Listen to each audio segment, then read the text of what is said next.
اللہ الرحمن الرحیم یا ایھا الذین آمنوا ان کثیرا من الاحبار والرہبان لیأکلون اموال الناس بالباطل ویصدون عن سبیل اللہ والذین یکنزون الذہب والفضة ولا ينفقونها فی سبیل اللہ فبشرہم بعذاب علیم۔ اس آیہ مبارکہ کے بارے میں یہ نوٹ کر لیجئے کہ اس آیت کے حوالے سے حضرت ابوذر غفاری رضی اللہ تعالیٰ عنہ کی رائے قائم ہو گئی تھی کہ سونا اور چاندی اپنے پاس رکھنا مطلقاً حرام ہے۔ جو لوگ کہ سونا اور چاندی اپنے پاس رکھتے ہیں، جمع کرتے ہیں، گاڑھتے ہیں، ان کو کنز بناتے ہیں، خزانہ بناتے ہیں، اس کے لیے تو یہ رائے اگرچہ ان کی صحیح نہیں تھی، اس لیے کہ جو دین کا عام قانون ہے وہ یہ ہے کہ انسان حلال ذریعے سے کمائے، اس میں سے جو وہ خرچ کرے اللہ کی راہ میں وہ ٹھیک ہے، اس کو اس کا اجر ملے گا۔ اگر وہ کچھ رکھتا ہے اپنے پاس تو وہ حرام نہیں ہے، بلکہ پھر یہ کہ وہ اس کی اولاد کو منتقل ہو جائے گا، قانون وراثت ہوگا۔ اگر اپنے پاس کچھ رکھنا ہی نہ ہو تو پھر وراثت کس چیز میں ہوگی؟ اس لیے قانون تو وہی ہے، البتہ یہ ہے کہ وہ جو کہا گیا ہے کہ اللہ کی راہ میں خرچ کرو، خرچ کرو، خرچ کرو، کتنا کرو، قل العفو، تو یہ ایک روحانی تعلیم ہے، اخلاقی تعلیم ہے کہ جمع نہ کرو، اللہ کی راہ میں خرچ کر دو۔ البتہ جو مال بھی آپ نے جمع کیا ہے، آپ نے حلال ذریعے سے کمایا تھا اور اس کی زکوٰۃ بھی آپ نے ادا کر دی ہے، تو وہ مال آپ اپنے پاس رکھ سکتے ہیں، خواہ وہ سونے اور چاندی کی شکل میں ہو۔ چنانچہ اسی پر پھر فیصلہ ہوا حضرت عثمان کے زمانے میں، اور چونکہ حضرت ابوذر غفاری اس پر اڑے ہوئے تھے اور اس سے ایک فتنہ پیدا ہو رہا تھا مسلمانوں کے اندر، ایک اختلاف، تو پھر حضرت ابوذر غفاری کو حضرت عثمان نے حکم دے دیا تھا کہ وہ مدینے سے باہر چلے جائیں۔ وہ پھر ایک صحرا میں کسی جگہ پر کٹیا ڈال کر رہتے تھے۔ میرے نزدیک اس آیت کا اصل محل اور مقام جو ہے اس کو سمجھنا چاہیے، اور وہ ہے ان لوگوں سے متعلق ہے یہ مسئلہ جو دین کا کام کرتے ہیں، احبار ہیں، رہبان ہیں۔ یہ لوگ اپنا وقت، اپنی صلاحیتیں، اپنی قوتیں لگاتے ہیں دین کے لیے۔ عام لوگوں کا معاملہ اور ہے، وہ کاروبار کر رہے ہیں، کوئی پروفیشن ہے، کوئی اپنا اور بزنس ہے، اس کے حوالے سے ان کے پاس آمدنی ہو رہی ہے۔ انہیں جو بھی آمدنی ہو رہی ہے وہ اللہ کے دین کی وجہ سے ہو رہی ہے۔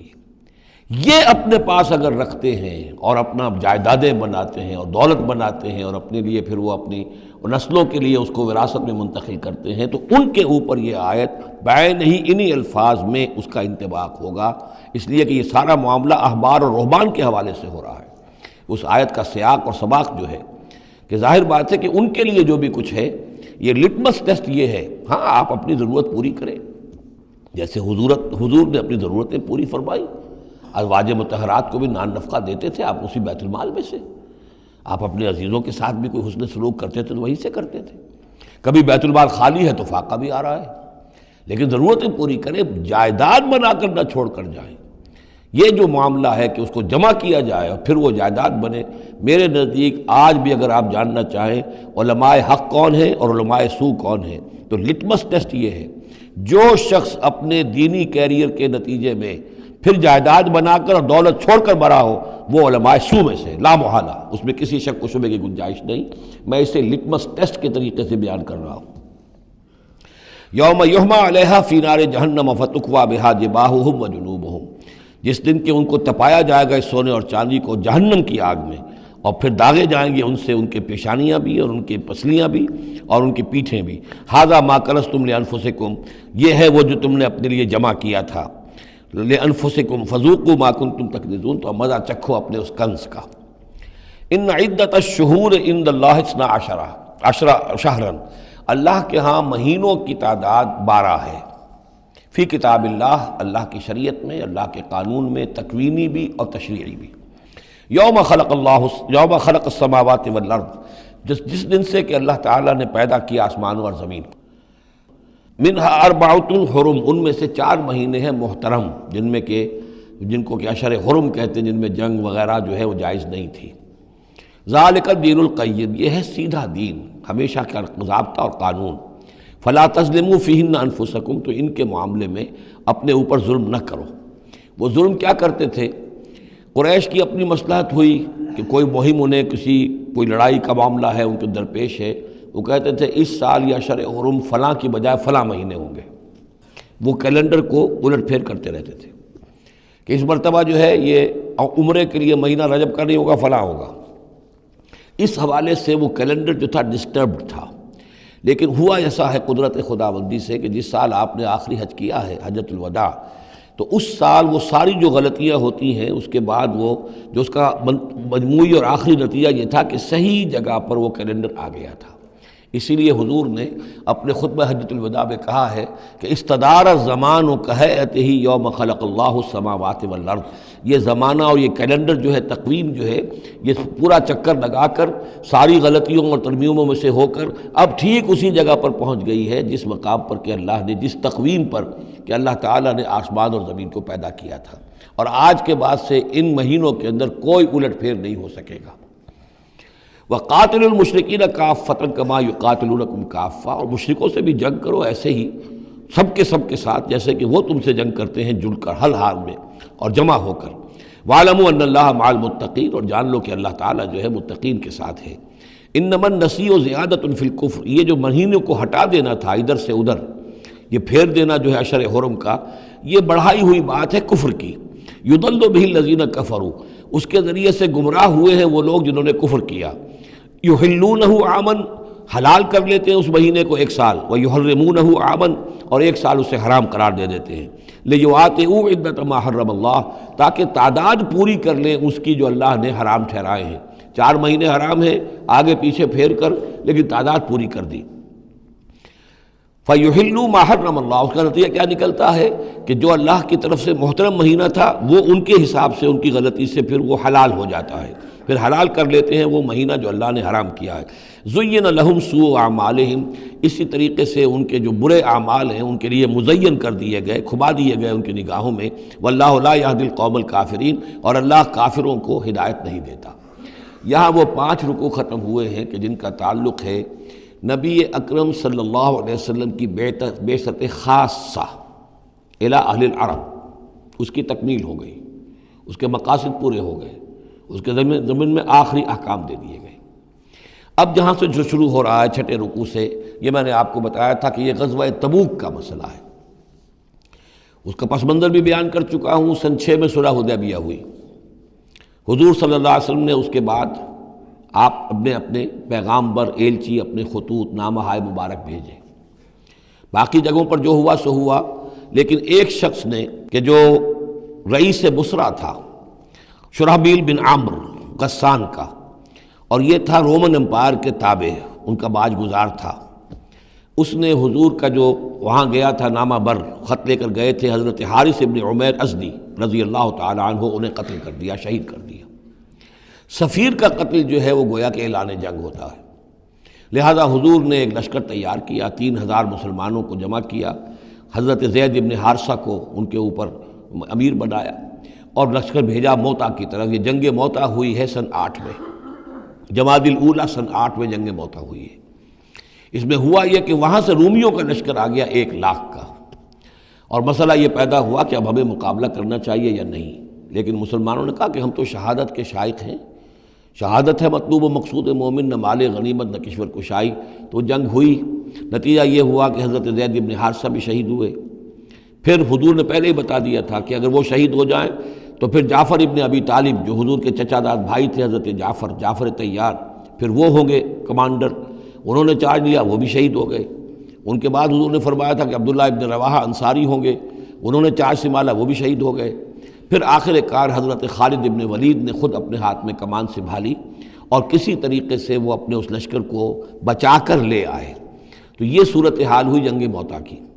اس کے بعد نبی اکرم صلی اللہ علیہ وسلم نے پھر اعلان عام کیا کہ اب میں خود جاؤں گا، اور اب وہ جنگ تبوک کا مسئلہ ہوا کہ اب تمام مسلمان، ہر صاحب ایمان کے لیے میرے ساتھ نکلنا ضروری ہے، ہم تبوک تک جائیں گے۔ تبوک آخری سرحد تھی کہ جو رومن امپائر جہاں سے شروع ہو جاتی تھی، یہ حجاز کا آخری شہر ہے، مدینے سے جہاں تک میرا اندازہ ہے کوئی 300 ساڑھے 300 میل شمال میں ہے، اور بڑا سخت جو ہے صحرا درمیان میں آتا ہے۔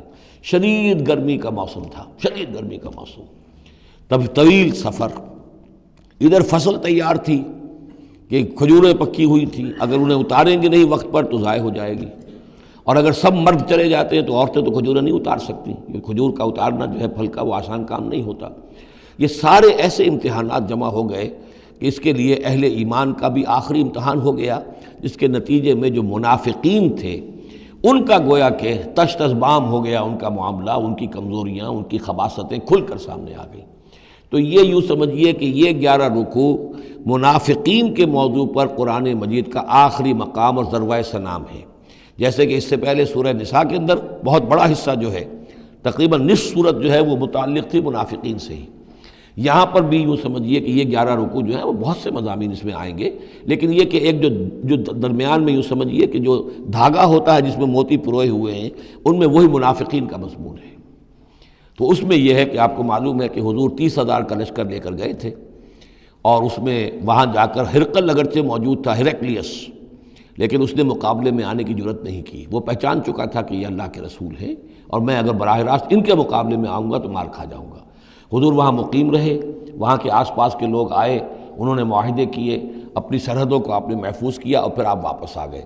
گویا کہ جنگ کی نوبت نہیں آئی، لیکن یہ کہ دھاک بیٹھ گئی حضور کی اور مسلمانوں کی کہ سلطنت روما نے پسپائی اختیار کی ہے، رومن امپائر مقابلے میں آنے کی ہمت نہیں کر سکی۔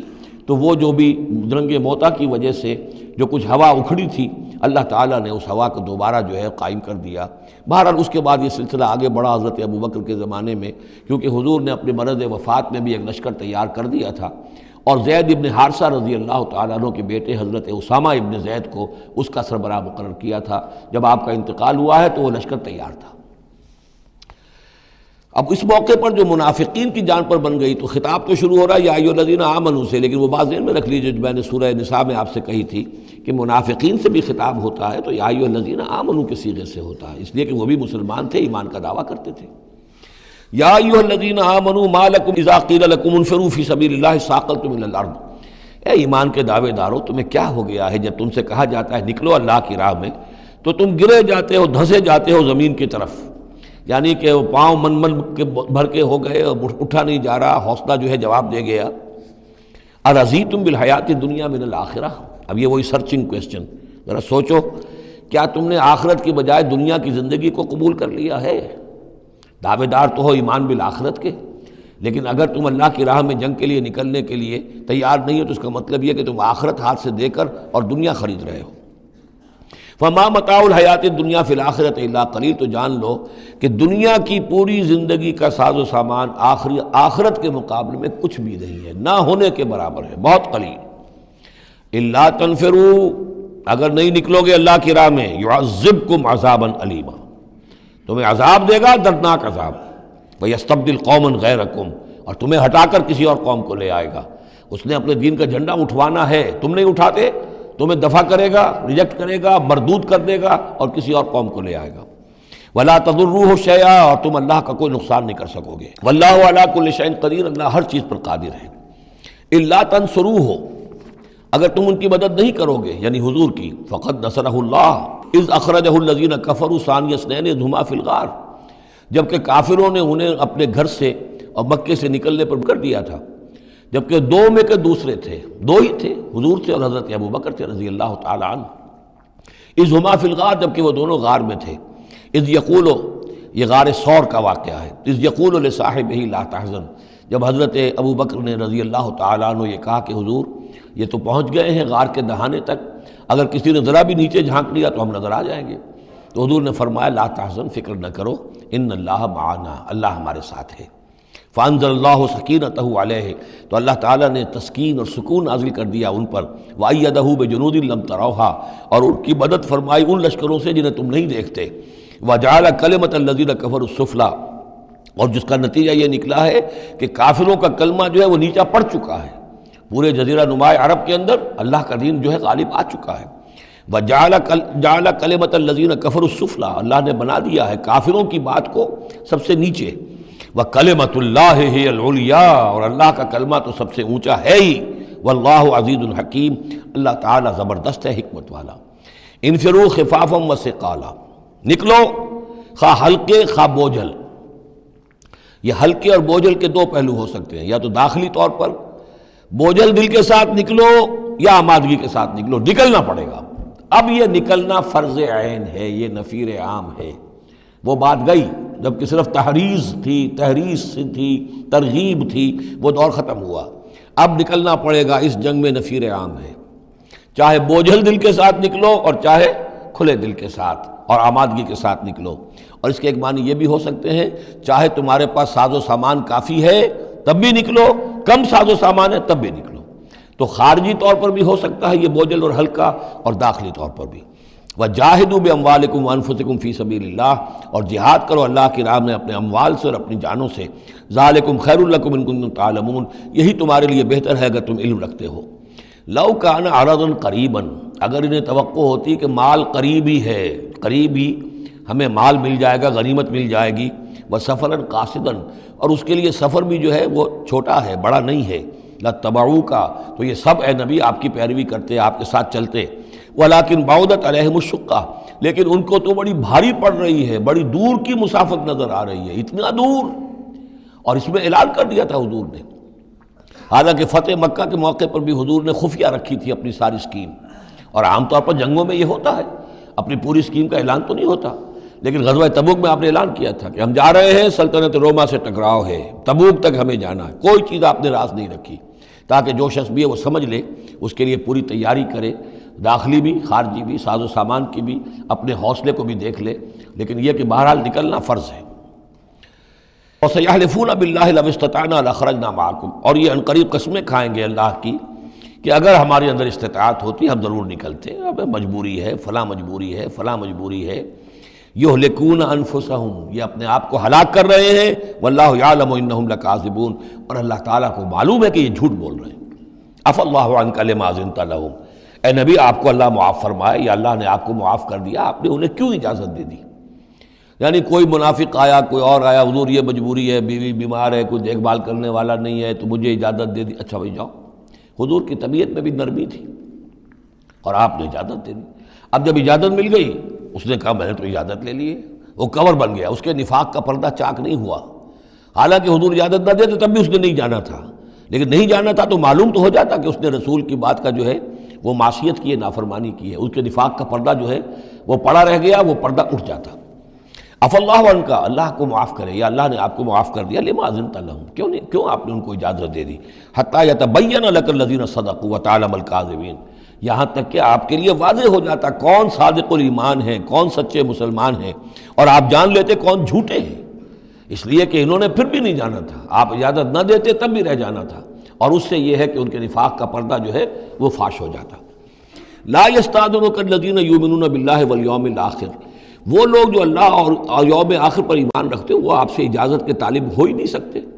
ان یجاہدوا باموالہم وانفسہم، کیا وہ اس سے اجازت مانگیں گے کہ انہیں معاف کر دیا جائے اللہ کی راہ میں جہاد نہ کرنے سے جانوں اور مال کے ساتھ؟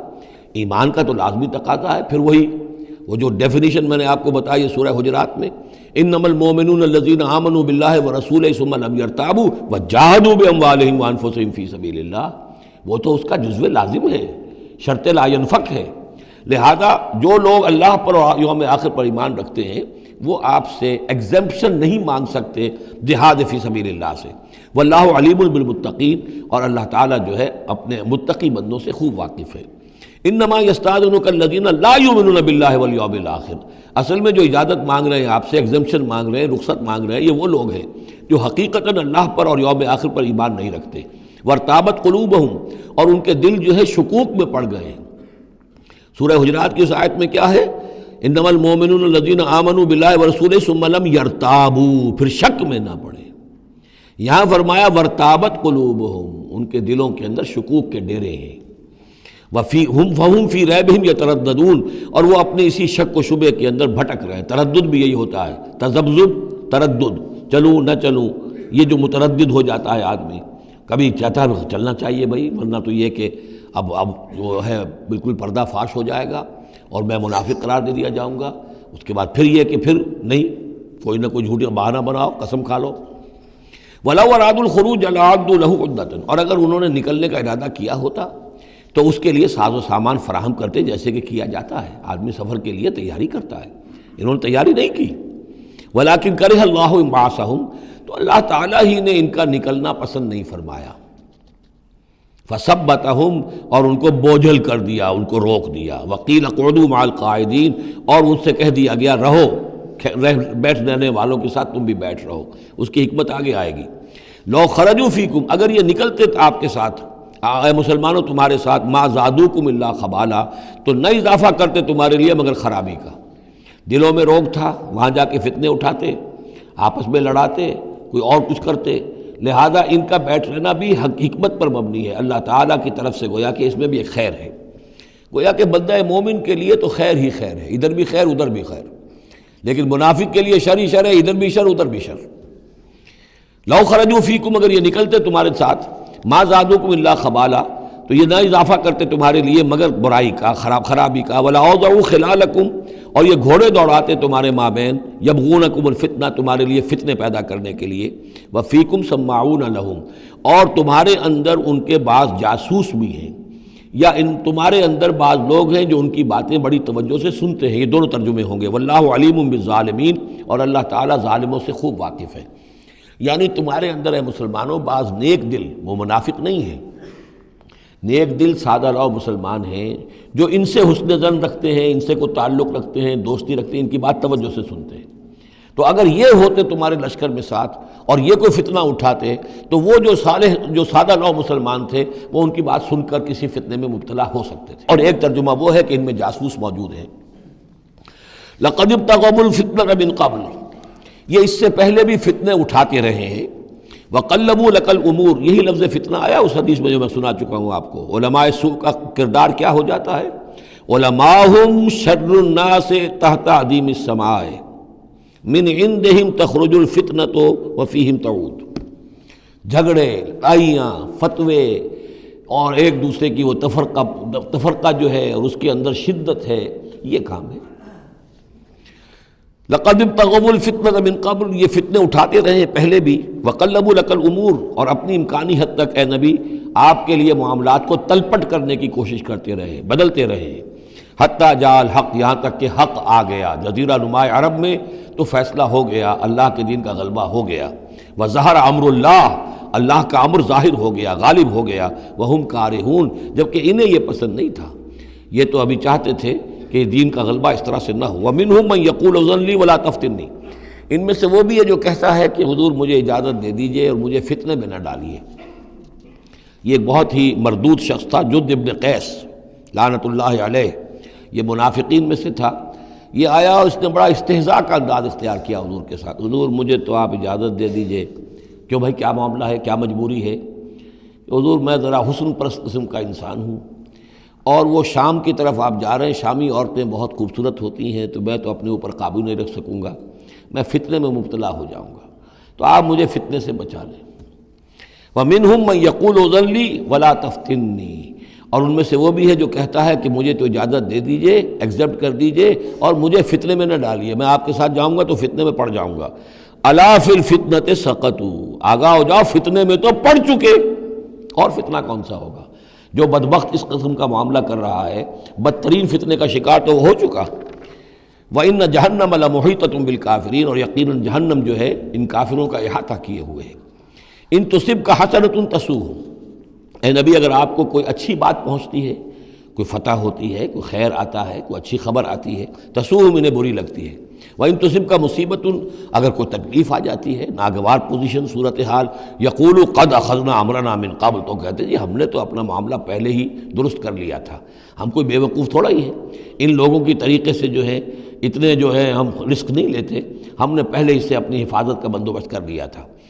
یقولوا قد اخذنا امرنا من قبل ویتولوا وهم فرحون، اور وہ پیٹھ پھیرتے ہیں اور بڑے شاداں فرحاں ہوتے ہیں کہ مسلمانوں پر مصیبت آ گئی اور ہم بچ گئے۔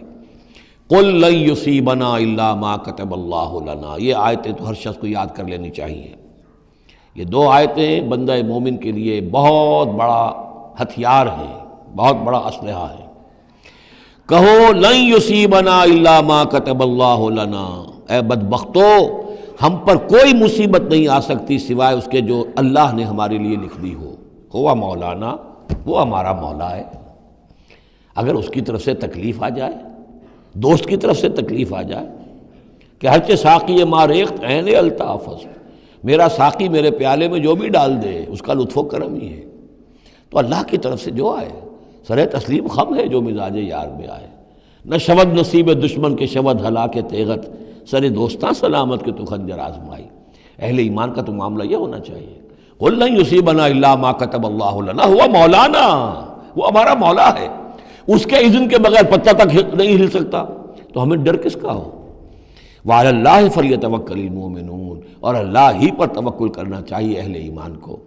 قل هل تربصون بنا الا احدى الحسنیین، ان سے کہو ہمارے بارے میں تم کن چیزوں کا انتظار کر سکتے ہو سوائے دو نہایت عمدہ چیزوں کے۔ یہ حسنیین کیا ہے؟ احسن، احسن افعل تفضیل ہوا، اس سے مؤنث بنا حسنا، حسنا کا تثنیہ بنا، تو حسنیین دو نہایت احسن صورتوں کے سوا ہمارے لیے تیسری ہے ہی نہیں۔ کیا مطلب؟ ہم سب اللہ کی راہ میں شہید ہو جائیں، احسن، ہم کامیاب ہو کر آ جائیں، احسن، تیسری کیا بات ہے؟ تو ہمارے لیے تو خیر ہی خیر ہے، ڈراتے ہمیں کس سے ہو؟ قل هل تربصون بنا، یہ تم ڈرا رہے ہو ہمیں اور جو کہہ رہے ہو ہمیں کس چیز کا خوف؟ ہمارے لیے دو انجام ہو سکتے ہیں ممکن، اور دونوں ہمارے نزدیک نہایت احسن ہیں۔ اللہ کی راہ میں شہادت مل جائے، شہادت ہے مطلوب و مقصود مومن، نہ مال غنیمت نہ کشور کشائی۔ جو حق کی خاطر جیتے ہیں، مرنے سے کہیں ڈرتے ہیں جگر، جب وقت شہادت آتا ہے دل سینوں میں رقصاں ہوتے ہیں۔ اور اگر ہم کامیاب ہو کر آ گئے تو تم بھی کہو گے کہ بھائی یہ تو بڑی کامیابی، ہمارے لیے تو کامیابی کامیابی ہے۔ قل هل تربصون بنا الا احدى الحسنيين ونحن نتربص بكم، اور ہم منتظر ہیں تمہارے بارے میں ان يصيبكم الله بعذاب من عنده، کہ اے منافقو اللہ تم پر کوئی عذاب اپنے خاص اپنے پاس سے نازل کرے، اور بأيدينا، یا کوئی وقت آ جائے کہ ہمیں اجازت دے دی جائے کہ ہم تمہاری گردنیں اڑائیں، جیسے کہ اعلان عام کفار کے بارے میں ہوا، ہو سکتا ہے کہ ایسا ہو جائے۔ فتربصوا انا معكم متربصون، تو کرو انتظار، ہم بھی تمہارے ساتھ انتظار کر رہے ہیں۔ قل انفقوا طوعا وكرها، اب یہ ایک اور بات ہوتی ہے جی میں جا تو نہیں سکتا، یہ چندہ حاضر ہے، کچھ پیسے جو ہے میں لے آیا ہوں ساز و سامان، لیکن مجھے آپ ایگزمپٹ کر دیں، یہ چندہ قبول کر لیں۔ قل انفقوا طوعا وكرها، کہہ دیجئے ان سے کہ چاہے خرچ کرو خوشی سے اور چاہے مجبوری سے، لن يتقبل منکم، یہ تم سے قبول نہیں کیا جائے گا، انکم کنتم قوما فاسقین، اس لیے کہ تم نافرمان لوگ ہو۔ اس وقت جو ہے پیسہ بدل نہیں ہوگا، اس وقت تو جانا ہے، فرض عین ہے، نفیر عام ہے، اس وقت جو ہے یہ پیسہ اس کی جگہ پر کام نہیں کر سکتا۔ وما منعهم ان تقبل منهم نفقاتهم، اور نہیں محروم کیا انہیں اس بات سے کہ ان کے نفقات، ان کے خرچہ جو اللہ کی راہ میں چندہ دے رہے تھے ان کو قبول کیا جاتا، الا انهم كفروا بالله وبرسوله، اس لیے مگر اس بات نے کہ انہوں نے کفر کیا ہے اللہ کے ساتھ اور اس کے رسول کے ساتھ۔ ولا یاتون الصلاۃ الا وهم کسالى، اور وہ نماز کے لیے نہیں آتے مگر بہت ہی کسل مند۔ ولا ينفقون الا وهم كارهون، اور جو یہ خرچ بھی کرتے ہیں تو کراہت کے ساتھ کرتے ہیں، مجبوراً کرتے ہیں، وہ تو جان بچانے کے لیے خرچ کرنے کے لیے آمادہ ہو گئے ہیں، ورنہ انہیں مال جو ہے بڑا پیارا ہے۔ فلا تعجبك اموالهم ولا اولادهم، تو اے نبی اور اے مسلمانوں تمہیں ان کے مال اور ان کی اولاد ان سے دھوکہ نہ کھاؤ، اچھے نہ لگے تمہیں، تم سمجھتے ہو کہ اللہ کی بڑی نعمتیں ہیں ان پر، یہ دولت والے منافق تھے، بچا بچا کر رکھتے تھے، دولت والے تھے، ان کی اولاد بھی اللہ نے دی ہے، اللہ تعالیٰ تو دنیا میں پھر اور دے دیتا ہے ان کو جن کا آخرت میں کوئی حصہ نہیں ہے، کہ جو بھی کچھ ہے یہیں پر اپنا حساب کتاب کر لیں۔ فلا تعجب کا، تو تعجب نہ کرو اس کے مال اور اولاد کے بارے میں، بہت سخت الفاظ آ رہے، انما یرید اللہ لیعذبہم بہا فی الحیات الدنیا، اللہ تعالیٰ چاہتا یہ ہے کہ انہی چیزوں کے ذریعے سے انہیں دنیا کی زندگی میں عذاب دے۔ یہی اولاد سوہان روح بھی بن جاتی ہے، یہی بڑا چہیتا لاڈلا بیٹا جس کے لیے کیا کچھ کیا ہے، اور ہو سکتا ہے کہ وہی جو ہے باپ کے لیے سوہان روح بن جائے۔ یہی مال و دولت جو ہے وَتَزْهَقَ أَنفُسُهُمْ وَهُمْ كَافِرُونَ، اور اللہ چاہتا ہے کہ ان کی جانیں نکلیں اسی کفر کی حالت میں، وہ لپٹے رہیں اسی مال سے اور اپنی اولاد سے اور اپنی دولت سے اور جائیداد سے، اور ان کو آنکھ ان کی کھلنی نصیب نہ ہو، تاکہ اللہ تعالیٰ چاہتا ہے کہ آخری عذاب کے مستحق بن جائے۔ فلا تعجبك اموالهم ولا اولادهم انما يريد الله ليعذبهم بها في الحياة الدنيا وتزهق انفسهم وهم كافرون ويحلفون بالله انهم منكم لمنكم، اور وہ قسمیں کھا کر کہتے ہیں ہم بھی آپ کے ساتھ ہیں، مسلمانوں میں سے ہی ہیں، ہماری بات کا اعتبار کیجئے۔ وما هم منكم، لیکن مسلمانوں یہ تو حقیقت میں تم میں سے نہیں ہے، ولکنهم قوم يفرقون، بلکہ اصل میں یہ ڈرے ہوئے خائف ہیں، خوف کی وجہ سے، جب اسلام کا غلبہ ہو گیا ہے یہ اپنے آپ کو مسلمان ظاہر کر رہے ہیں۔ لو یجدون ملجا و مغارات و مدخلا، اگر یہ پالیں کہیں کوئی پناہ کی جگہ یا کوئی غار مغارات اور مدخلا جہاں سر گھسانے کی جگہ ہو، لولوا الیہ وہم یجمعون، تو یہ اسی کی طرف لوٹ جائیں گے اور اپنی رسیاں توڑا لیں گے، جیسے کوئی جانور رسی توڑا کے بھاگتا ہے۔ یہ تو خوف ہے ان کا کہ اب دین غالب آ گیا جزیرہ نما عرب میں، اب جائیں کہاں ہم؟ اگر کوئی جائے پناہ ہوتی ان منافقین کے لیے، کہیں سر گھسانے کی جگہ ہوتی، چھپانے کی جگہ ہوتی، تو یہ بھاگ گئے ہوتے۔ وَمِنْهُمْ مَنْ يَلْمِزُكَ فِي الصَّدَقَاتِ، اور اے نبی ان میں سے وہ بھی ہیں جو آپ پر الزام لگاتے ہیں، ملامت کرتے ہیں آپ کو صدقات کے بارے میں۔ حضور جب زکوٰۃ کا مال آتا تھا تو آپ تقسیم کرتے تھے، اب ظاہر بات ہے کہ لوگ ہیں کھڑے ہیں، کسی کو کچھ زیادہ ہو گیا کسی وقت، کسی کو آپ نے سمجھا کہ زیادہ مستحق زیادہ دے دیا، تو ایک منافق تھا، اس نے حضور کو ٹوک دیا، اعدل یا محمد، اے محمد عدل کرو، یہ کیا کر رہے ہو، ناانصافی کر رہے ہیں۔ تو حضور کو غصہ آیا اس پر صلی اللہ علیہ وسلم، ان لم عادل فمن یعدل، اگر میں عدل نہیں کروں گا تو کون کرے گا؟ لیکن یہ کہ بہرحال اس کا بھی ذکر ہو رہا ہے، وَمِنْهُمْ مَنْ يَلْمِزُكَ فِي الصَّدَقَاتِ، ان میں سے وہ لوگ بھی ہیں جو آپ پر طعن کرتے ہیں خیرات کے بانٹنے میں، صدقات اور زکوٰۃ کی تقسیم میں۔ فَإِنْ أُعْطُوا مِنْهَا رَضُوا، اگر انہیں کے کھتے بھر دیے جائیں، انہیں دیا جائے تو راضی ہیں۔ وَإِنْ لَمْ يُعْطَوْا مِنْهَا إِذَا هُمْ يَسْخَطُونَ، اور اگر انہیں نہ دیا جائے تو پھر وہ ناراض ہو جاتے ہیں، غصے ہوتے ہیں، لال پیلے ہوتے ہیں۔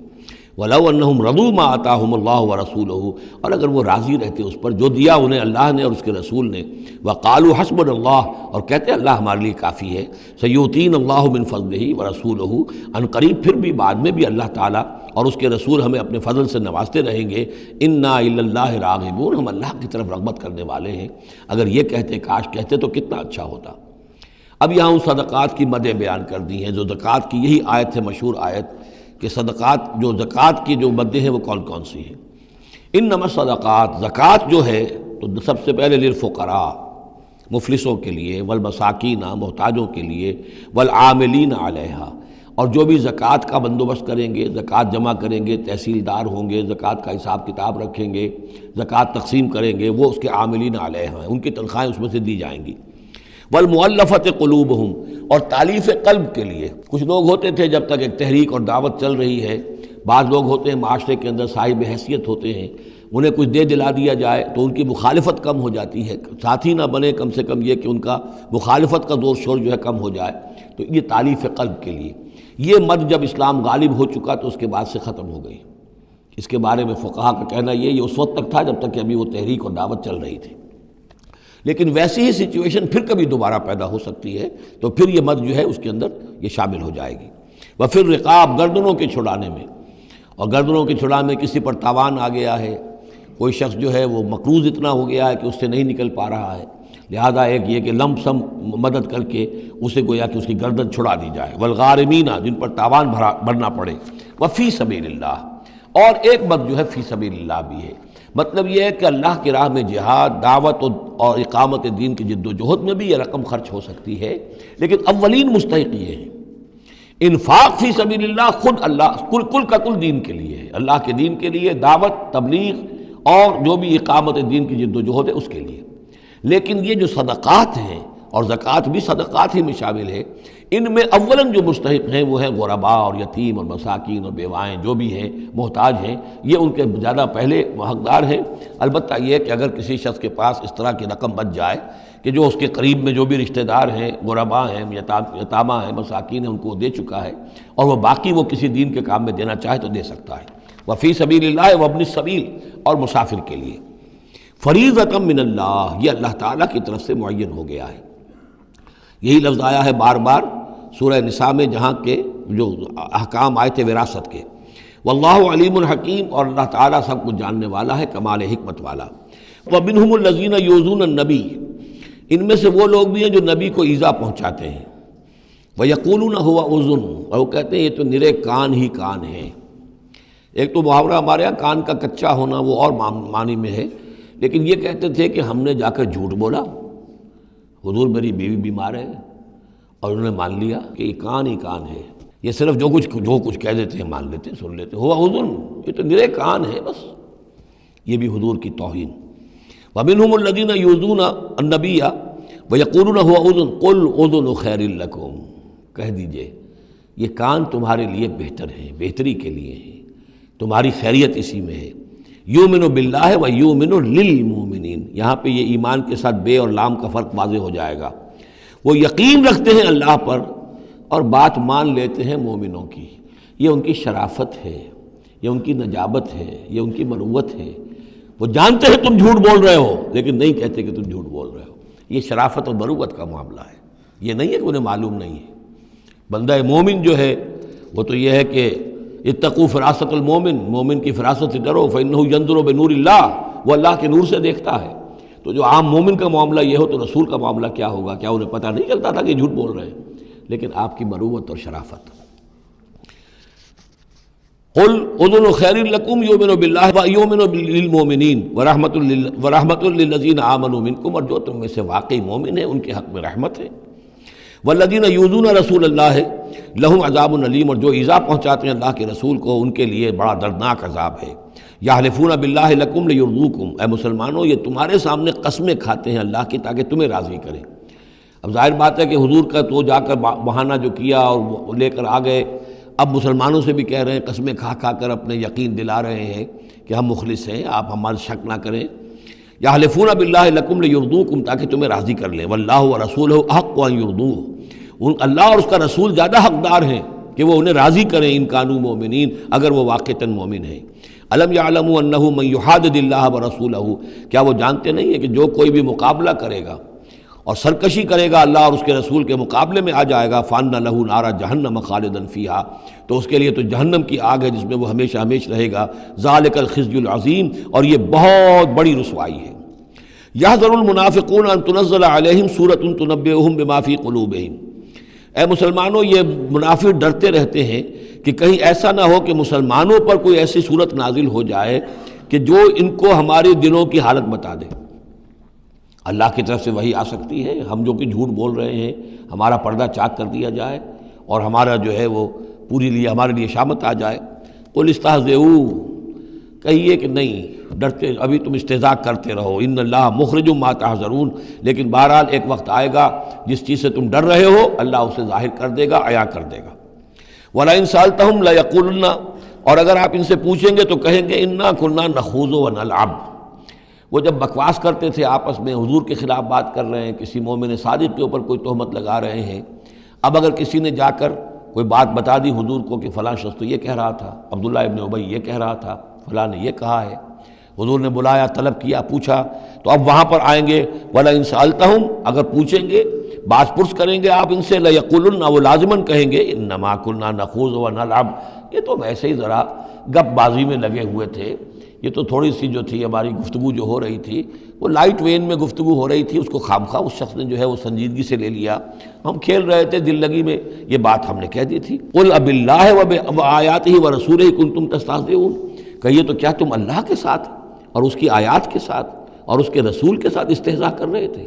تمسخر، یہ دل لگی تمہاری، بازی بازی بارش بابا ہم بازی، اب اللہ اور رسول جو ہیں اور اس کی آیات جو ہیں وہ بھی تمہارے لیے تختہ برش بن گئی ہیں استہزاء اور تمسخر کا۔ لا تعتذروا، اب بہانے مت بناؤ، قد کفرتم بعد ایمانکم، تم کفر کر چکے ہو اپنے ایمان کے بعد۔ ان نعفو عن طائفۃ منکم، اگر ہم تمہاری ایک جماعت کی طرف سے درگزر کریں گے، نعذب طائفۃ، تو کسی دوسری جماعت کو ہم عذاب بھی اب دیں گے۔ اب وہ وقت آ رہا ہے کہ تمہیں سزائیں بھی ملیں گی، بأنہم کانوا مجرمین، اس لیے کہ وہ مجرم تھے۔ المنافقون والمنافقات بعضهم من بعض، یہ منافق مرد اور منافق عورتیں سب ایک دوسرے میں ہی سے ہیں، یعنی ان کی کا گٹھ جوڑ ہے۔ یامرون بالمنکر، یہ بدی کا حکم دیتے ہیں، بجائے اس کے کہ امر بالمعروف کرتے یہ برائی کا حکم دیتے ہیں۔ وینہون عن المعروف، اور نیکی سے روکتے ہیں، مت خرچ کرو، سنبھال کے رکھو، پاگل ہو گئے ہو، آخر مستقبل کی فکر کرنی چاہیے، لہذا وہ نہیں عن المعروف اور امر بالمنکر۔ یامرون بالمنکر وینہون عن المعروف ویقبضون ایدیہم، اپنے ہاتھوں کو مٹھیوں کو بند رکھتے ہیں، خرچ نہیں کرتے۔ نسوا اللہ فنسیہم، انہوں نے اللہ کو بھلا دیا تو اللہ نے انہیں بھلا دیا، نظر انداز کر دیا۔ ان المنافقین هم الفاسقون، یقیناً یہی منافق ہیں کہ جو سرکش ہیں، نافرمان ہیں۔ وعد اللہ المنافقین والمنافقات والکفار نار جہنم خالدین فیہا، اللہ نے وعدہ کیا ہے ان منافق مردوں اور منافق عورتوں سے اور تمام کفار سے آگ کا، جہنم کے آگ کا، خالدین فیہا جس میں وہ ہمیشہ ہمیشہ رہیں گے، ہی حسبہم بس وہی ان کے لیے کفایت کرے گی، ولعنہم اللہ اور اللہ تعالیٰ نے ان پر لعنت فرما دی ہے، ولہم عذاب مقیم اور ان کے لیے عذاب ہے قائم رہنے والا، مسلسل دائم اور قائم عذاب۔ کالذین من قبلہم، اسی طرح کے وہ لوگ، یہ بھی ان لوگوں کے مانند ہے کہ جو ان سے پہلے تھے، کانوا اشد منکم قوۃ، وہ تم سے کہیں بڑھ کر تھے طاقت میں، واکثر اموالا اور بہت زیادہ تھے مال میں، واولادن اور اولاد میں، یعنی یہ قومیں جو گزری ہیں کافروں کی، قوم سمود اور قوم عاد، وہ تم سے کہیں بڑھ کر تھی قوت میں بھی اور اپنی تعداد میں بھی، مال میں، اولاد میں۔ فاستمتعوا بخلاقہم، انہوں نے بھی اپنے اپنے وقت میں اپنے نصیب کا فائدہ اٹھا لیا، اپنا حصہ وصول کر لیا۔ فاستمتعتم بخلاقکم، اب تم بھی اپنا حصہ مکمل کر چکے ہو، اب تمہارا انجام بہت قریب آ چکا ہے۔ کما استمتع الذین من قبلکم بخلاقہم، جیسے کہ ان لوگوں نے اپنا حصہ وصول کر لیا تھا اور اس سے فائدہ اٹھا لیا تھا جو تم سے پہلے تھے۔ وخذتم کالذی خاضوا، اور تم نے بھی اسی طرح کی روش اختیار کی جو انہوں نے اختیار کی تھی۔ اولئک حبطت اعمالہم فی الدنیا والآخرہ، یہ وہ لوگ ہیں کہ جن کے تمام اعمال دنیا اور آخرت سب میں حبط ہو گئے۔ واولئک هم الخاسرون، اور یقیناً یہی ہے خسارے میں رہنے والے۔ الم یاتہم نبأ الذین من قبلہم، کیا ان کے پاس خبریں آ نہیں چکی ہیں ان کی جو ان سے پہلے تھے؟ قوم نوح وعاد وثمود وقوم ابراہیم واصحاب مدین والمؤتفکات، نوح کی قوم اور عاد اور سمود اور قوم ابراہیم، یہ واحد مقام ہے قرآن مجید میں جس میں قوم ابراہیم کا بھی تذکرہ اس انداز میں ہے کہ شاید ان پر بھی عذاب آیا ہو، لیکن صراحتاً اس کا ذکر پورے قرآن میں کہیں نہیں ہے۔ وہ اصحاب مدین اور مدین کے لوگ، والمؤتفکات اور ان بستیوں کی جو الٹ دی گئی تھی، سدوم اور عمورہ، اتتہم رسلہم بالبینات، آئے ان کے پاس ان کے رسول واضح احکام لے کر، واضح نشانیاں لے کر، فما کان اللہ لیظلمہم، تو اللہ تعالیٰ ان پر ظلم کرنے والا نہیں تھا، لیکن کانوا انفسہم یظلمون، بلکہ وہ اپنے اوپر خود ہی ظلم ڈھاتے رہے۔ والمؤمنون والمؤمنات بعضهم اولیاء بعض، وہ منافق مرد اور منافق عورتوں کی بات تھی۔ اب فرمایا اور ایمان والے مرد اور ایمان والی عورتیں، بعضهم اولیاء بعض، وہ ایک دوسرے کے ساتھی ہیں، ایک دوسرے کے پشت بنا ہے، مددگار ہیں۔ یامرون بالمعروف، ان کا طرز عمل یہ ہے کہ نیکی کا حکم دیتے ہیں، مشورہ دیتے ہیں، وینہون عن المنکر، بدی سے روکتے ہیں، ویقیمون الصلاۃ، نماز قائم کرتے ہیں، ویؤتون الزکوٰۃ، اور زکوٰۃ ادا کرتے ہیں، ویطیعون اللہ ورسولہ، اور اللہ اور اس کے رسول کی اطاعت کرتے ہیں۔ اولئک سیرحمہم اللہ، یہی ہیں وہ لوگ کہ جن پر اللہ تعالیٰ رحمت فرمائے گا۔ ان اللہ عزیز حکیم، یقیناً اللہ زبردست ہے، حکمت والا۔ اللہم ربنا اجعلنا منہم۔ وعد اللہ المؤمنین والمؤمنات جنات تجری من تحتہا الانہار خالدین فیہا، اللہ نے وعدہ کیا ہے مومن مردوں اور مومن عورتوں سے ان باغات کا جن کے دامن میں یا جن کے نیچے ندیاں بہتی ہوں گی اور اس میں وہ ہمیشہ رہیں گے۔ ومساکن طیبۃ فی جنات عدن، اور بڑے ستھرے اور بہت عمدہ مکان رہائش کے لیے ان کو دے گا، رہنے کے باغات میں، ریزیڈینشل گارڈنز میں۔ وَرِضْوَانٌ مِّنَ اللَّهِ اکبر، یہ ساری چیزیں تو ہے ہی، سب سے بڑی شے یہ کہ اللہ ان سے راضی ہو جائے گا۔ رضا اللہ کی وہ سب سے بڑی شے ہے، سب سے بڑی نعمت ہے۔ ذَلِكَ هُوَ الْفَوْزُ الْعَظِيمُ، وہ تو ہے بہت ہی بڑی کامیابی۔ یا ایھا النبی جاہد الکفار والمنافقین واغلظ علیہم، اے نبی صلی اللہ علیہ وسلم آپ جہاد کیجئے کفار سے بھی اور منافقین سے بھی، اور ان پر سختی کیجئے۔ یہ دیکھیے آیت 2 مرتبہ آئی ہے قرآن مجید میں، یہ جو کہ توں سورہ تحریم میں بھی آئے گی جو کہ یوں سمجھیے 28ویں پارے کی آخری، یہاں پھر آئی ہے، لیکن یہاں لفظ جہاد کو نوٹ کر لیجئے، یہاں جہاد بمعنی قتال نہیں آ سکتا۔ منافقین کے ساتھ آپ نے کبھی جنگ نہیں کی، جہاد، جد و جہد، کوشش، ان کی ریشہ دوانیوں کو ختم کرنا، ان کی سازشوں کا زور توڑنا، یہ جہاد تھا، یہ جہاد۔ قتال کی کوئی نوبت منافقین کے ساتھ کبھی کوئی قتال نہیں ہوا۔ یہاں جہاد خالص اس جہاد کے معنی میں ہے جو قتال سے کم تر ہے، دون القتال۔ یا ایھا النبی جاہد الکفار والمنافقین، اے نبی آپ مجاہدہ کیجئے، جد و جہد کیجئے۔ اسی لیے جب غزوہ تبوک سے آپ واپس آ رہے تھے تو ایک حدیث ہے کہ آپ نے فرمایا رجعنا من الجہاد الاصغر الى الجہاد الاکبر، ہم چھوٹے جہاد سے بڑے جہاد کی طرف لوٹ آئے ہیں۔ اب اس کی تعبیریں مختلف کی گئی ہیں کہ اتنا بڑا جہاد سلطنت روما کے خلاف گئے تھے، اسے آپ جہاد اصغر کہہ رہے ہیں، وہاں سے لوٹ کر ہم آ گئے، اب جہاد اکبر سامنے ہے۔ تو اس کی عام طور پر جو توجیہ لوگوں نے کی ہے وہ تو یہ ہے کہ یہ جہاد جو نفس کے خلاف ہے وہ سب سے اکبر ہے، سب سے بڑا ہے، اور یہ بات صحیح ہے۔ آپ سے پوچھا گیا ای الجہاد افضل یا رسول اللہ، آپ نے فرمایا ان تجاہد نفسک فی طاعت اللہ، کہ اللہ کے رسول یہ بتائیے کہ سب سے افضل جہاد کس کا ہے؟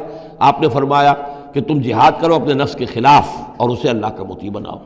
تو اسی پر گویا کہ اس کو محمول کیا ہے۔ لیکن میرے نزدیک حقیقت یہ ہے کہ اب یہ جو مارے آستین تھے، کہ جو مدینے کے اندر منافقین تھے، اب ان کے خلاف جہاد کرنا تھا، اور اس میں چونکہ اندیشے تھے کہ ان کے تعلقات تھے اوس اور خزرج کے لوگوں کے ساتھ، عام لوگوں کے ساتھ دوستیاں تھیں، تو اس میں فتنے اٹھ لاتے۔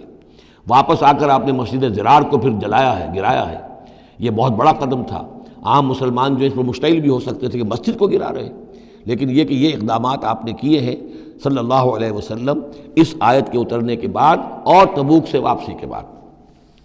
یا ایھا النبی جاہد الکفار والمنافقین واغلظ علیہم، اے نبی جہاد کیجئے کافروں سے بھی اور منافقین سے بھی، اور ان پر سختی کیجئے۔ ومأواہم جہنم، ان کا ٹھکانہ جہنم ہے، وبئس المصیر، اور وہ بہت برا ٹھکانہ ہے۔ یحلفون باللہ ما قالوا، وہ اللہ کی قسم کھا کر کہتے ہیں کہ ہم نے یہ بات نہیں کہی۔ کوئی بات جو بھی آئی، کوئی غلط بات کہی، کوئی استہزاء کیا، کوئی تمسخر اڑایا۔ وَلَقَدْ قَالُوا كَلِمَةَ الْكُفْرِ، حالانکہ انہوں نے کہا ہے کفر کا کلمہ۔ یہ ایک بات انہوں نے کہی تھی، اس کا ذکر آ جائے گا تفصیل سے سورہ منافقون میں 28ویں پارے میں، واقعہ وہاں تفصیل سے آیا ہے۔ تو لیکن یہ کہ کسی نوجوان نے آ کر حضور کو بتا دیا کہ اس نے یہ کہا ہے، اب حضور نے طلب فرمایا، انہوں نے کہا نہیں، یہ بالکل جھوٹ بولتا ہے اس نے، یہ اور اس نے خامخواہ جو ہے فتنہ اٹھانے کی کوشش کی ہے۔ تب یہ آیت نازل ہوئی، اللہ نے اس نوجوان کو سچا کیا اس آیت کے ذریعے سے کہ جھوٹ وہ عبداللہ ابن ابی بول رہا ہے، یہ نوجوان نہیں بول رہا۔ یحلفون باللہ ما قالوا، وہ قسم کھا رہے ہیں اللہ کی کہ ہم نے وہ بات نہیں کہی۔ وَلَقَدْ قَالُوا كَلِمَةَ الْكُفْرِ، حالانکہ انہوں نے کہا کلمہ کفر۔ وَكَفَرُوا بَعْدَ إِسْلَامِهِمْ، اور وہ اپنے اسلام کے بعد کفر منکر ہو چکے، کفر کر چکے۔ وَهَمُّوا بِمَا لَمْ يَنَالُوا، اور انہوں نے ارادہ کیا تھا اس شے کا کہ جس کو وہ حاصل نہ کر سکے۔ یہ ایک خاص واقعہ ہوا تھا کہ جب تبوک سے واپس آپ آ رہے تھے تو ایک موقع پر آپ عام راستے سے، قافلے سے ذرا ہٹ کر ایک پہاڑی راستے کی طرف سے آپ کا گزر ہوا، اور وہ تنگ راستہ تھا، وہاں سے بس ایک ہی اونٹ ایک وقت میں گزر سکتا تھا۔ حضور کے ساتھ 2 آپ کے صحابہ تھے۔ وہاں ان لوگوں نے کوشش کی، منافقین نے، کچھ لوگ تھے کہ جنہوں نے اپنے ڈھاٹے باندھ لیے کہ پہچان میں نہ آئے، اور رات کی تاریکی میں انہوں نے ہاتھ چلایا، چاہتے تھے کہ حضور کو شہید کر دیں۔ بہرحال وہاں پر جو ہے کسی طریقے سے جو 2 آپ کے جانثار ساتھی تھے، انہوں نے انہیں کھدیڑا، مار کر بھگایا۔ پھر حضور نے ان کو بتا بھی دیا تھا، جن میں حضرت حذیفہ ابن یمان بھی تھے رضی اللہ تعالی عنہ، اور حضرت عمار تھے، عمار ابن یاسر۔ ان دونوں کو بتا دیا تھا کہ فلاں فلاں نام ہے، یہ فلاں فلاں منافق ہے، لیکن یہ میرا راز رہے گا تمہارے پاس، تم نے یہ نام کسی کو بتانے نہیں ہے۔ یہ اسی لیے حضرت حذیفہ کا نام پڑ گیا تھا صاحب سر النبی، نبی کا ایک راز ہے ان کے پاس، نبی کے ایک رازدان، وہ حضرت حذیفہ ابن یمان۔ وَهَمُّوا بِمَا لَمْ يَنَالُوا، انہوں نے تو ارادہ کیا تھا وہ چیز جو وہ حاصل نہ کر سکے۔ وَمَا نَقَمُوا إِلَّا أَنْ أَغْنَاهُمُ اللَّهُ وَرَسُولُهُ، اور یہ نہیں انتقام لے رہے مگر اس شے کا کہ اللہ نے اور اس کے رسول نے انہیں غنی کر دیا ہے۔ اللہ اور ان کا رسول ان کی طلب مال کو دیکھ کر انہیں صدقات میں سے، مال غنیمت میں سے بفراغت دیتا رہا، من فضلہ ہی، اپنے فضل سے۔ وَإِن يَتُوبُوا يَكُ خَيْرًا لَّهُمْ، اب بھی اگر توبہ کر لیں تو یہ ان کے لیے بہتر ہوگا۔ وَإِن يَتَوَلَّوْا، اور اگر وہ پیٹھ موڑیں گے، يُعَذِّبُهُمُ اللَّهُ عَذَابًا أَلِيمًا، اللہ انہیں عذاب دے گا، بہت دردناک عذاب، فی الدنیا والآخرہ، دنیا میں بھی اور آخرت میں بھی۔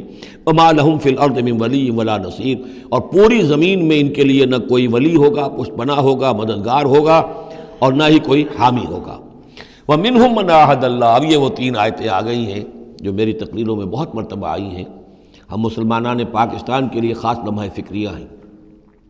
مدینہ کے منافقین کی ایک خاص قسم کا تذکرہ ہو رہا ہے۔ وَمِنْهُمْ مَنْ عَاهَدَ اللَّهُ، ان میں سے وہ لوگ بھی ہیں جنہوں نے اللہ سے عہد کیا تھا، لَئِنْ آتَانَا مِنْ فَضْلِهِ، اگر اللہ ہمیں اپنے فضل سے نواز دے گا، غنی کر دے گا، دولت دے دے گا، دولت مند کر دے گا، لَنَصَّدَّقَنَّ وَلَنَكُونَنَّ مِنَ الصَّالِحِينَ، ہم خوب صدقہ خیرات کریں گے اور نیک بن جائیں گے۔ فَلَمَّا آتَاهُم مِنْ فَضْلِهِ، جب اللہ نے انہیں نواز دیا اپنے فضل سے، غنی کر دیا، بَخِلُوا بِهِ، اب اس دولت کے ساتھ بخل کیا، وَتَوَلَّوْا وَهُمْ مُعْرِضُونَ، اور پیٹھ موڑ لی اور اعراض کیا۔ فَعَاقَبَهُمْ نِفَاقًا فِي قُلُوبِهِمْ، تو اللہ نے سزا کے طور پر ڈال دیا ان کے دلوں میں نفاق۔ عاقبہم، عقوبت، سزا۔ دنیا میں نقد سزا یہ ملتی ہے اللہ سے کوئی وعدہ کر کے پھر جانے کی کہ نفاق جو ہے وہ دل میں پیدا ہو جاتا ہے۔ یہ نفاق ہے پاکستان کے مسلمانوں کا روگ۔ پاکستان بنایا تھا، پاکستان کا مطلب کیا؟ لا الہ الا اللہ۔ ہندوستان کے مسلمان نے ووٹ دے کر اپنا فرض کفایہ ادا کر دیا کہ جاؤ بھائی، تم جو ہم پہ گزرے گی سو گزرے گی، تم جاؤ اور اسلام قائم کرو۔ ہم نے کیا کیا ہے؟ 50 برس سے زائد ہو گئے، کیا کیا ہے؟ اسلام کہاں ہے؟ یہ بے وفائی، یہ بد عہدی، اس کا نتیجہ کیا ہے؟ 3 نفاق ہیں جو اس قوم کے اوپر مسلط ہو گئے۔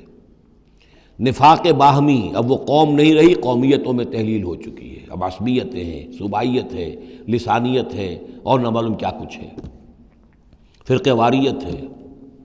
دوسرے، کردار کا بیڑا غرق ہو گیا۔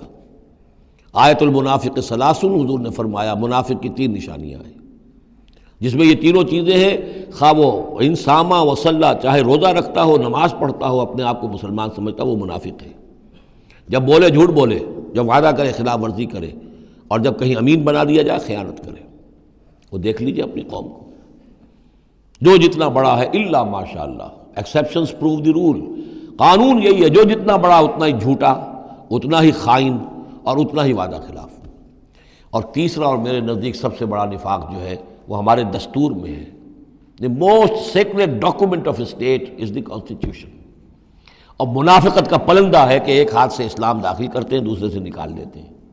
ایک دفعہ دیکھیں تو اسلام ہی اسلام، کیا اللہ، اتنی بڑی بات، no legislation can be done repugnant to the Quran and the Sunnah, ہو اتنی بڑی بات۔ یہ تو معلوم ہوتا ہے کہ سورہ الحجرات کی پہلی آیت کا ترجمہ کر کے دستور میں لکھ دیا، لیکن اس کے ساتھ ہی اس کے اوپر کوئی اس پہ عمل کرنا ضروری نہیں ہے، وہ لکھی رہے گی بس۔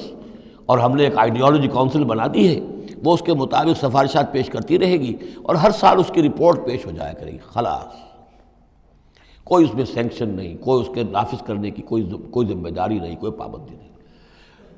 فیڈرل شریعت کورٹ، کیا کہنے ہیں فیڈرل شریعت کو، بڑے بڑے چوٹی کے علماء، اور کیا کیا تنخواہیں ان کو ملی ہیں، اور کیا کیا مراعات ملی ہیں، وہ سب کچھ ہے، لیکن صورت کیا ہے؟ دستور پاکستان بھی تمہارے دائرے سے خارج، عدالتی قوانین بھی تمہارے دائرے سے خارج، یہاں تک کہ آئلی قوانین بھی تمہارے دائرے سے خارج، مالی قوانین بھی 10 سال کے لیے خارج۔ تو کیا کرو گے بیٹھ کے؟ تنخواہیں لو اور ایکسرسائز ان فیوٹیلیٹی، وقت گزارو، اللہ اللہ خیر صلی اللہ۔ منافقت میرے نزدیک اس پوری دنیا کے اندر شاید دستور کی سطح پر ایسی منافقت کہیں اور موجود نہ ہو۔ یہ ہے ہمارا روگ اصل۔ فَعَاقَبَهُمْ نِفَاقًا فِي قُلُوبِهِمْ، تو اللہ نے عقوبت کے طور پر، سزا کے طور پر ان کے دلوں میں نفاق پیدا کر دیا، إِلَىٰ يَوْمِ يَلْقَوْنَهُ، اور یہ نفاق اب رہے گا اس دن تک جس دن کے یہ ملاقات کریں گے اللہ سے۔ یہ کانٹا ان کے دلوں سے نکلے گا نہیں۔ بما اخلف اللہ ما وعدوہ، بسبب اس وعدہ خلافی کے جو انہوں نے اللہ سے کیا، وبما کانوا یکذبون، اور بسبب اس جھوٹ کے جو انہوں نے بولا۔ الم یعلموا ان اللہ یعلم سرهم ونجواهم، کیا انہیں یہ معلوم نہیں ہے کہ اللہ تعالیٰ ان کی چھپی اور کھلی چیزوں کو، چھپی چیزیں اور جو نجوا کرتے ہیں، یہ لوگ بیٹھ کر آپس میں سازشیں کرتے ہیں، اللہ ان سے واقف ہے۔ وَأَنَّ اللَّهَ عَلَّامُ الْغُيُوبِ، اللہ تعالیٰ تو تمام غیب کا جاننے والا ہے۔ الَّذِينَ يَلْمِزُونَ الْمُطَوِّعِينَ مِنَ الْمُؤْمِنِينَ، یہ لوگ کہ جو اہل ایمان میں سے جو بھی نیکی کی کوشش کرتے ہیں اپنی طرح دل سے، اپنی امکانی حد تک ان کے اوپر طعن کرتے ہیں، استہزاء کرتے ہیں۔ جب حضور نے فرمایا تھا کہ اب یہ بڑی مہم ہے، اب جو بھی کچھ لا سکتے ہو پیش کرو، گویا کہ جدید اسلام میں ہم کہیں گے چندے کی اپیل کی، ڈونیشنز چاہیے، تو ایک ابو عقیل انصاری تھے، انہوں نے یہ کیا کہ کچھ نہیں تھا ان کے پاس، ساری رات مزدوری کی ایک باغ میں جا کر، اور وہ کھینچ کر کنویں سے پانی باغ کو سیراب کیا۔ صبح کو انہیں کچھ کھجوریں ملی، رات بھر کی مزدوری، آدھی لے جا کر اپنے گھر میں دے دیں اپنی بیوی بچوں کو، اور آدھی لا کر حضور کی خدمت میں پیش کر دی۔ حضور نے فرمایا کہ یہ جو کھجوریں ہیں یہ اس پورے ڈھیر کے اوپر پھیلا دو، یہ سب پر بھاری ہیں۔ لیکن وہاں جو منافق تھے انہوں نے اب فقے چست کرنے شروع، جی ہاں ان کھجوروں کے بغیر تو یہ مہم چل ہی نہیں سکتی تھی، کیا کہنے صاحب، یہ تو بہت بڑا صدقہ انہوں نے کیا ہے، بہت بڑا معاملہ ہے۔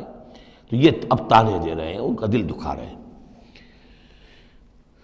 الذین یلمزون المطوعین من المؤمنین فی الصدقات والذین لا یجدون الا جہدہم، وہ بیچارے کہ جن کے پاس اپنی محنت مشقت کے سوا کچھ ہے ہی نہیں، فیسخرون منہم، ان سے مذاق کرتے ہیں، ٹھٹے کرتے ہیں، سخر اللہ منہم، اللہ تعالیٰ ان کا مذاق اڑائے، ولہم عذاب علیم، ان کے لیے دردناک عذاب ہے۔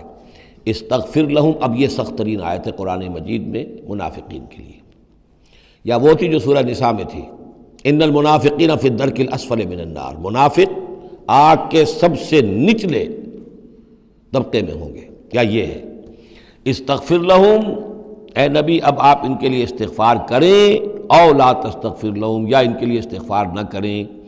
ان تستغفر لہم 70 مرتن، اگر آپ 70 مرتبہ بھی ان کے لیے استغفار کریں گے فلن یغفر اللہ لہم، تب بھی اللہ تعالیٰ انہیں معاف نہیں فرمائے گا. ذالک بانہم کفروا باللہ ورسولہ، یہ اس لیے کہ یہ اللہ اور اس کے رسول کے ساتھ کفر کر چکے. واللہ لا یہدی القوم الفاسقین، اور اللہ ایسے فاسقوں کو ہدایت نہیں دیتا. فرح المخلفون بمقعدہم خلاف رسول اللہ وکرہوا ان یجاہدوا باموالہم وانفسہم فی سبیل اللہ، بہت خوش ہو گئے وہ پیچھے رہ جانے والے جنہوں نے اجازتیں لے لی تھی حضور سے، ایگزمپشن لے لی تھی اپنے بیٹھ رہنے پر اللہ کے رسول کے پیچھے، اور انہوں نے برا سمجھا، ناپسند کیا کہ وہ جہاد کرتے اپنی جانوں اور مال کے ساتھ اللہ کی راہ میں. وقالوا لا تنفروا فی الحر، اور وہ دوسروں سے بھی کہہ رہے تھے ہم تو لے آئے چھٹی، رخصت لے آئے ہیں، تم بھی ذرا عقل کے ناخن لو، کہاں جا رہے ہو اس گرمی میں، اس شدید موسم کے اندر جا رہے ہو، پاگل ہو گئے. لا تنفروا فی الحر، اس گرمی میں مت نکلو. قل نار جہنم اشد حرا، اے نبی ان سے کہہ دیجئے جہنم کی آگ اس سے کہیں زیادہ گرم ہے. لو کانوا یفقہون، کاش کہ ان کو تفقہ حاصل ہوتا، فہم حاصل ہوتا. فلیضحکوا قلیلا ولیبکوا کثیرا، تو انہیں چاہیے کہ ہنسیں کم روئیں زیادہ. جزاء بما کانوا یکسبون، بدلہ اس کا کہ جو کمائی انہوں نے کی ہے.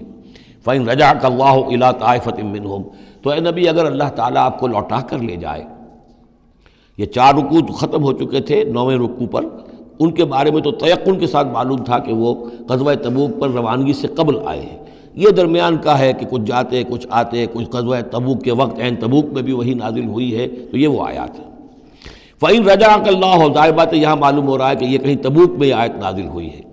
اگر اللہ آپ کو لوٹا کر لے جائے ان کے کسی گروہ کے پاس، فَاسْتَأْذَنُوكَ لِلْخُرُوجِ، اور پھر وہ آپ کے ساتھ نکلنے کی اجازت مانگے کسی اور دشمن کے خلاف، فَقُلْ لَن تَخْرُجُوا مَعِيَ أَبَدًا، کہہ دیجیے گا اب تم میرے ساتھ کبھی نہیں نکلو گے، وہ آخری امتحان تمہارا ہو چکا، تم ناکام ہو چکے. وَلَن تُقَاتِلُوا مَعِيَ عَدُوًّا، اور اب میرے ساتھ کسی دشمن کے ساتھ، میرے ساتھ ہو کر کسی دشمن کے ساتھ جنگ کرنے کا تمہیں موقع نہیں ملے گا. اِنَّكُمْ رَضِيتُمْ بِالْقُعُودِ أَوَّلَ مَرَّةٍ، تم پہلی مرتبہ راضی ہو گئے تھے بیٹھے رہنے پر، نفیر عام ایک ہی مرتبہ ہم نے کی، اور تم پیچھے رہنے پر، بیٹھ رہنے پر راضی ہو گئے. فَاقْعُدُوا مَعَ الْخَالِفِينَ، اب ہمیشہ کے لیے پیچھے رہنے والوں کے ساتھ بیٹھ رہو. وَلَا تُصَلِّ عَلَىٰ أَحَدٍ مِّنْهُمْ مَاتَ، اور اے نبی ان میں سے کوئی مر جائے تو اس کی نماز جنازہ ادا نہ کیجیے ابداً، کبھی بھی. وَلَا تَقُمْ عَلَىٰ قَبْرِهِ، اور اس کی قبر پر آپ کھڑے نہ ہوں. یہ دیکھیے یہ اب ان کی رسوائی کا سامان ہو رہا ہے. ابھی تک تو پردے پڑے ہوئے تھے، لیکن اب یہ ہے کہ حضور جو ہے جب انکار کرتے تھے کسی کی نماز جنازہ پر جانے سے معلوم ہو جاتا تھا کہ یہ منافق ہے. حضور نے اس کی نماز جنازہ میں شرکت سے انکار کیا. وَلَا تُصَلِّ عَلَىٰ أَحَدٍ مِّنْهُمْ مَاتَ أَبَدًا وَلَا تَقُمْ عَلَىٰ قَبْرِهِ، اور مت کھڑے ہوئیے اس کی قبر پر. إِنَّهُمْ كَفَرُوا بِاللَّهِ وَرَسُولِهِ، یقیناً انہوں نے کفر کیا ہے اللہ اور اس کے رسول کے ساتھ. وَمَاتُوا وَهُمْ فَاسِقُونَ، اور وہ مرے ہیں اسی حال میں کہ وہ نافرمان تھے. وَلَا تُعْجِبْكَ أَمْوَالُهُمْ وَأَوْلَادُهُم، یہ آیت پہلے بھی آ چکی ہے، آیت نمبر 55. صرف وہی ایک فرق ہے اس میں، وہاں فَلَا تُعْجِبْكَ ہے، یہاں وَلَا تُعْجِبْكَ. آپ کو زیادہ پسند نہ آئیں، اچھی نہ لگیں، نہ ان کے اموال نہ ان کی اولاد. انما یرید اللہ ان یعذبہم، یہاں لام کی بجائے ان آ گیا ہے. اللہ چاہتا یہ ہے کہ انہیں عذاب دے انہی چیزوں کے ذریعے سے دنیا میں. وَتَزْهَقَ أَنفُسُهُمْ وَهُمْ كَافِرُونَ، اور ان کی جانیں نکلیں اسی حالت کفر میں. بارک اللہ لی ولکم فی القرآن العظیم ونفعنی وإیاکم بالآیات والذکر الحکیم.